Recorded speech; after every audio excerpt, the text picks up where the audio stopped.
My friends, welcome back. I'm EFC. This is Blue Lines TV, and today I'm here to bring you guys another News Daily video. Now, we have one absolutely crazy, massive story to tell today, and that's in regards to Lionel Messi wanting to leave Barcelona and being available on a free. Of course, naturally, we'd be linked with him somehow, but to move on to more serious stories as well, I'll be speaking about the latest developments surrounding THIAGO SILVA and Malang SARR. It seems like these two defenders are our defenders for next season. And to end things, I'll be speaking about the pre-season preparations, as well as announcements made for the Player of the Year awards and Young Player of the Year award as well. So we have a ton of things to break down, discuss and speak about. Before I move on, only one plug today. If you like today's video, then smash that like button. I want to get over 4,000 likes for today's video. And without wasting no more time, we start with the first story today, and I think it's best we speak about Malang SARR and THIAGO SILVA. Now, starting with SARR first, this news was released by Damasio and by Romano, and it seems like everything is confirmed and 100%. Malang SARR is going to be our player for next season, and he will get a loan move immediately the second he signs. Now, based on all the reports coming out today, it does seem like there is strong interest coming out from Germany, in particular from a certain club called Bayer Leverkusen. So, would that surprise me if somehow SARR ended up going to Leverkusen? I don't think so. For me, I think this is an intelligent signing, a smart signing, an investment signing to make, and in the case of SARR, this is literally a perfect move. I mean, you're on a great contract and deal worth 5 years, meaning that your security is there. You have the opportunity to play consistent first team football for a club that's better than Nice. And of course, for the last reason, for the start of every single season, you can effectively use pre-seasons as trials to persuade Lampard and really show Lampard how far you've grown and developed as a player. So in SARR's case, I think this is a perfect move. This is a great move. He's still young, he's 21 years old, he's about 5'11" or 6 foot.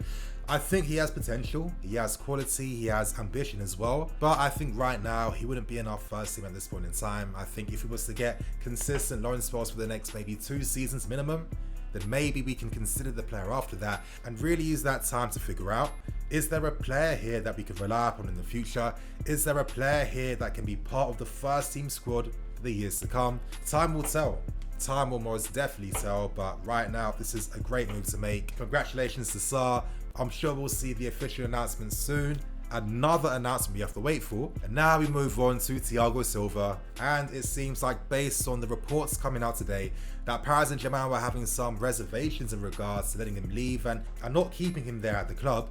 Well, it does seem like THIAGO has rejected their proposals, he's rejected their talks, he's already agreed to a 2-year deal with us, and it seems like THIAGO SILVA will be committing to that. He's gonna sign for us, and you guys, the big news is this Thursday, THIAGO SILVA takes his medical, and potentially he could be maybe the second player announced, because I'm still hoping Havertz is gonna be that player announced sometime during Thursday or Friday. To be honest, these are like 2 of the best free defenders on the market right now. It's great that we signed them both up. I think THIAGO SILVA brings that short-term quality that we need right now. And SARR has the opportunity to grow at his own pace, play for a club that, will give him that consistent first team football where he can afford to make mistakes, but he can grow, he can develop. He's left-footed, he passes the ball out really well, he can play in a back 3 and a back 2. For me, I like to see him play more in a back 2 to get an idea of how he's going to perform. But for me, you guys, these are some very intelligent signings. I keep using that word time and time again, but honestly, I can't think of a better word to use. But now, you guys, we move on to the second story today, and I want to speak about Marc. News came out earlier today, and Marc will remain at Swansea City until the end of next season. Now, naturally, I think this makes a ton of sense. He was starting to find his own pace and footing at Swansea. I think that was quite evident as the championship season was ending and Guy was playing first team football. He was getting those minutes. He was expressing himself, showing his game, and showing off his excellent passing distribution from deep. For me, I think this guy's a player. I think he's very elegant. I think he's got a lot of quality about his game. But at this point in time, realistically, getting first team football anytime soon, I don't see it happening at this point in time. Of course, he's only 19 years old, he's about to turn 20, but for Guy, he's competing against other young defenders at this club right now, who all have the same qualities that can all play the ball out as well. And personally, I think for the club, maybe this could be a great situation to be in. If anything, you're guaranteed at least one or two of these guys will be part of the first team squad, and if the other ones aren't, they'll be most likely to earn us great money and of course have great careers for themselves as well. Now, the only thing I'm hoping for is that maybe Swansea might decide to take on loan more players from our club. I'm looking at guys like Ian Maatson, I'm looking at Andrew, and with how they play, potentially they could be a great fit and suit, and to work alongside a manager that uses young players, it doesn't happen too often during football. So let's see what happens there, you guys. And now, you guys, we move on to the third story today, and this story is it's a crazy one. It's absolutely blowing up on socials and across the internet. It's based on Messi, and today's reports are stating that Messi wants to leave Barcelona, and due to technicalities in his contract already, Messi could be available on a free in this window. Now, that is crazy news to hear, and you know what? Of course, my cynical side just kicks in straight away, and my first thoughts and impressions are, I mean, this must be some tactical ploy to get himself a new deal at Barcelona, or this could be a tactical ploy to put pressure on the Barcelona management. For example, their board right now, I think it's election season pretty soon, and to be honest, I feel their board has been the main reason why Barca haven't been that same force that we've known them to be. Made countless ridiculous signings, wasting tons and tons of money, bringing in managers that, you know, maybe aren't the best ones for that suit of players and that squad. So many L's have been taken left, right and centre. For me, it's no surprise that Messi would make a very public threat to start bringing some change in the Barcelona board. But of course, you guys, anytime Messi and news saying that he could be available in the window is around, then I think you have to talk about that. You have to dream, you have to speculate. And to be honest, if you were to sign Messi, yeah, would this be the right signing to make? Now, hear me out for a second. For me, I think Messi is the greatest player I've ever seen. I still think he's the best player on this planet. But the thing that sticks out to me the most is that if you were to sign him, then tactically you would have to change how you play. Messi right now, he's not the same Messi from back in the day that would press from the top and work really hard like that. At Barcelona now, other players have had to pick up Messi's defensive slack, and I just think with the team that Lampard is building, it would kind of be like a massive contradiction if we were to make a big move to sign him. That's if we could even afford him in the first place, which to be honest, I don't think we can whatsoever. I think Messi is earning nearly like $1 million a week. That is a ridiculous amount of money, and I don't think we're on that same financial category just now at this point in time. Of course, you guys, you know, you can dream about maybe seeing Messi on the right hand side, linking up with Reece James. That would be very exciting to see. You know, I could imagine Messi playing as a false nine up front, maybe having someone like a Werner down the left hand side, maybe Pulisic or Havertz on the right too, making that front three. I could see that banging as well. But I just think that right now, making a signing like this, having to change all your plans, all the efforts you've been working for, we've been signing players we know fit how we play, how we want to play, and can take us to the next level. We've signed Havertz, we've signed Ziyech, and I don't want to make the same mistakes of football that, you know, clubs like Man United have done in recent times, going for the names instead of thinking about the team. I remember Man United, they had like 3 or 4 different cams, or Mata, Fellaini, Lingard. You're just thinking to yourself, what is the game plan to use any of these guys, and what's the game plan to get the very best out of them? I think these are the things in football that's very important. These are things that Lampard has stressed about consistently and constantly. But to be honest, you guys, you know, maybe this wouldn't be the best move to make, even if we had the money to fund that move. Now, I know I sound like I'm talking absolute nonsense. I understand that, but I just think that at Barcelona recently, one of the main reasons why coaches have kind of suffered a bit is that they've had to find tactics to use to make up for that lack of defensive work rate from Messi. I think that's the reality, and I think right now we're building the foundations. We don't need anything to just like ruin the trajectory and that momentum. But to be honest, you guys, it is a nice thought to have. It is something to think about too. I think Messi, of course, when you sign a player like this, I mean, you're guaranteed to win something. But my thing is, what long-term costs could we have if we were to sign a Messi and use it for the short term? Today, you guys, the players returned back for pre-season.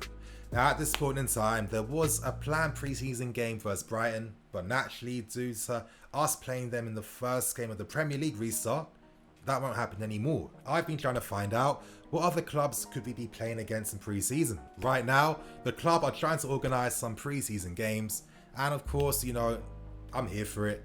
I'd love to see players like Werner play for us in the show already, Ziyech as well, but to keep things realistic, most likely these are going to be played behind closed doors. We won't see it televised whatsoever, and I guess the only thing we can hope for is seeing the highlights afterwards. But you know, this is great that the players are back now. The season's starting very, very soon. For some of these players that have returned back, it could be their final time here. For other players like Kepa in particular, it's an opportunity here for him to stake a place, to bring back the faith and trust from Frank Lampard, and you know, really show Lampard, listen, I'm not as bad as you think I am. I'm not a flop. I have the mentality, I have that strength. I'm here to prove that.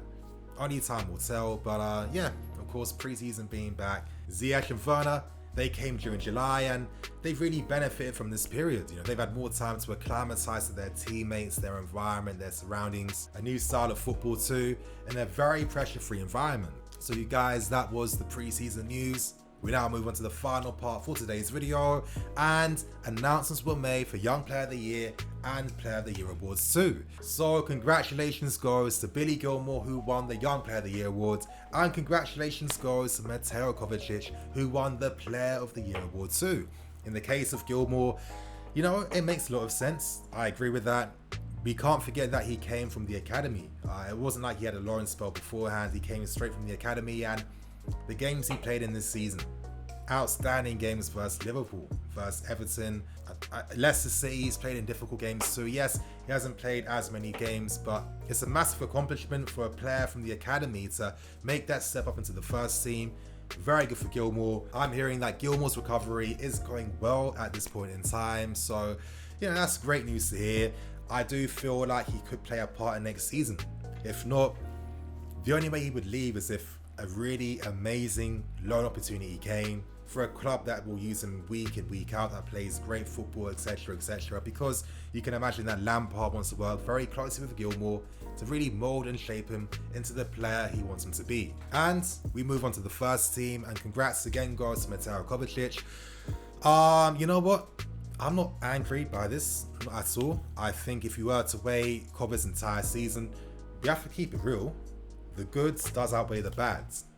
Now, this season in particular, it wasn't like there was like a standout player that was guaranteed favourite to win this award. If Pulisic was fitter throughout the season, if he didn't have as many injuries, I think it's a fair shout that Pulisic could have been that player of the year. But you know, of course that wasn't the case. Moving on to Willian, he's signed for Arsenal too, and I think the last thing we want to do is, you know, give the Player of the Year award to a player that isn't here anymore. And on top of that, players like your Mason Mounts, Tammy's, Reese's, they've all had their good games and their bad games. For me, this was a very close one because there wasn't a standout winner in this category. But to give credit to Kovacic, one thing he definitely has to get credit for is how he works alongside Jorginho. Now with Kovacic, he really brought tempo into our midfield. He was comfortable receiving passes and balls under pressure. He was comfortable receiving them in dangerous areas too. He kept that tempo going non-stop, and I'm not trying to be cynical or be rude to Jorginho. I do think that Kova made that pivot playing alongside Jorginho a lot more sustainable, a lot easier. I think he was one of the main reasons why that duo ended up working.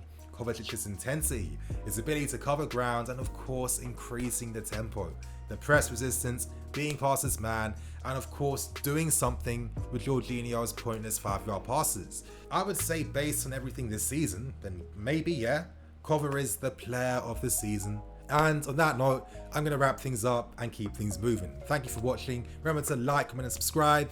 I'm NiniFC. This is Blue Lions TV. I'll catch you guys later with some more videos.